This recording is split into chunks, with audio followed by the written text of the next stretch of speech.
ఏ సంకల్పాన్ని పెట్టుకున్నా నేను మొట్టమొదటిసారి జడ్పీటీసీ ఇండిపెండెంట్గా నిలబడ్డప్పుడు ప్రజలకు చెప్పిన ప్రజా సేవ చేయడానికి నేను వచ్చినాను. నా సంకల్పం మంచిది కాబట్టి ప్రజలు నన్ను ఆశీర్వదించారు. 9 నెలలకే ఎమ్మెల్సీ ఇండిపెండెంట్గా నిలబడ్డా. మా జిల్లా ప్రజలకు చెప్పిన ఏదో ఒక రోజు జిల్లాకు మంచి పేరు తెస్తా, నన్ను ఆశీర్వదించండి అంటే 2007లో ఎమ్మెల్సీగా ప్రజలు ఆశీర్వదించారు.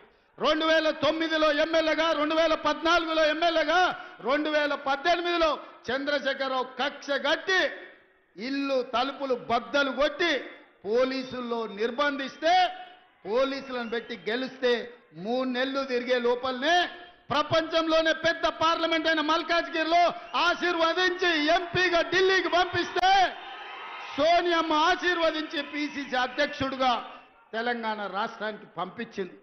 ఆ పిసిసి అధ్యక్ష పదవి మీ ఆశీర్వాదం ఇవాళ తెలంగాణకు ముఖ్యమంత్రిని చేసి నిలబెట్టింది. 2006లో జడ్పీటీసీగా మొదలుపెట్టిన నేను 2023 లోపల తెలంగాణ రాష్ట్రానికి ముఖ్యమంత్రి అయినంటే మా సంకల్ప బలం గొప్పది. పేదవాళ్లకు సేవ చేయాలి, పేదవాళ్ల గుండెల్లో శాశ్వతంగా గుర్తింపు ఉండాలి అని సంకల్పించడం కాబట్టే ఇవాళ మీ ముందు నిలబడి మాట్లాడగలుగుతున్నా. ఉద్దండుల